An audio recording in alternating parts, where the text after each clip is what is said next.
Hi friends, ಹೇಗಿದ್ದೀರಾ? ನಾನು ಚೆನ್ನಾಗಿದ್ದೇನೆ.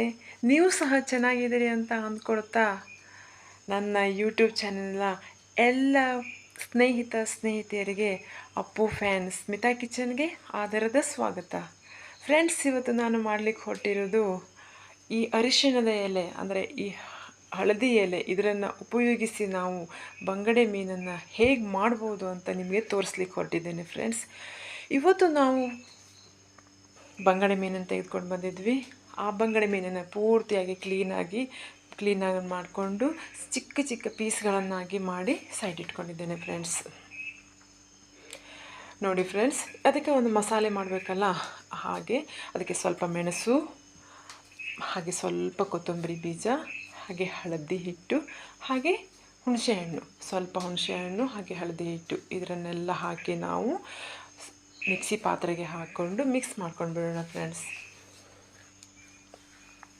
ಹಾಗೆ ನಾವು ಪೀಸ್ ಮಾಡ್ಕೊಂಡಿರುವಂತಹ ಆ ಮೀನಿಗೆ ನಾವು ಈ ಮಸಾಲೆಯನ್ನು ಹಾಕಿ ಪೂರ್ತಿಯಾಗಿ ಮಿಕ್ಸ್ ಮಾಡ್ಕೊಳ್ಳೋಣ. ಹಾಗೆ ಅದಕ್ಕೆ ಉಪ್ಪನ್ನು ಹಾಕಿ ಮಿಕ್ಸ್ ಮಾಡೋಣ. ಫ್ರೆಂಡ್ಸ್, ಬನ್ನಿ ನೋಡಿ, ಉಪ್ಪನ್ನು ಹಾಕಿ ಮಿಕ್ಸ್ ಮಾಡೋಣ. ಫ್ರೆಂಡ್ಸ್, ಈ ಥರ ಮಾಡಿ ನೀವು ನನಗೆ ಕಾಮೆಂಟ್ ಬಾಕ್ಸಲ್ಲಿ ತಿಳಿಸಿ ಫ್ರೆಂಡ್ಸ್, ಚೆನ್ನಾಗಿದೆಯಾ ಅಂತ ಹೇಳಿ. ಪ್ಲೀಸ್ ನೀವು ಟ್ರೈ ಮಾಡಿ ಫ್ರೆಂಡ್ಸ್. ನೋಡಿ ಫ್ರೆಂಡ್ಸ್, ಹಾಗೆ ಈಗ ಒಂದು ದೊಡ್ಡ ಪಾತ್ರೆಯನ್ನು ಇಟ್ಕೊಂಡು ಅದರ ಮೇಲೆ ಹಳದಿ ಎಲೆಯನ್ನು, ಅರಿಶಿಣದ ಎಲೆಯನ್ನು ಹಾಕ್ಕೊಳ್ತಾ ಇದ್ದೇನೆ. ಇದನ್ನು ಸಣ್ಣ ಉರಿಯಲ್ಲೇ ಕುದಿಸಿ, ತುಂಬ ದೊಡ್ಡ ಉರಿ ಏನು ಬೇಡ.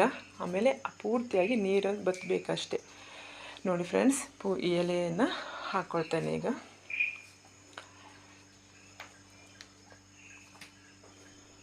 ನೋಡಿ, ಈಗ ನಾವು ರೆಡಿ ಮಾಡಿ ಇಟ್ಕೊಂಡಿರುವಂಥ ಬಂಗಡೆ ಮೀನಿನ ಈ ಮಸಾಲೆಯನ್ನು ಅದರ ಮೇಲೆ ಹಾಕ್ಕೊಳ್ಳೋಣ. ಹಾಗೆ ಬಿಡಿಯಾಗಿ ಒಂದೊಂದೇ ಬೇರೆಯಾಗಿ ಮಾಡ್ಕೊಳ್ಳಿ. ಅದು ಯಾಕೆಂದರೆ ಅದು ಎಲ್ಲ ನೀರೆಲ್ಲ ಆವಿಯಾಗಿ ಹೋದ ನಂತರ ಅದು ನಾವು ತೆಗಿಲಿಕ್ಕೆ ನಮಗೆ ತುಂಬ ಸುಲಭ ಆಗ್ತದೆ. Friends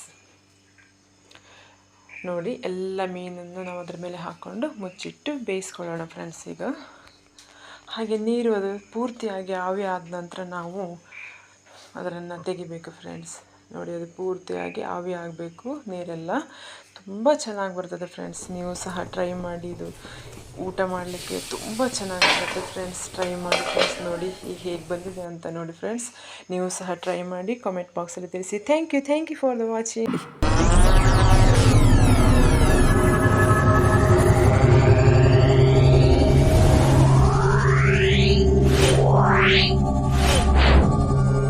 Wow.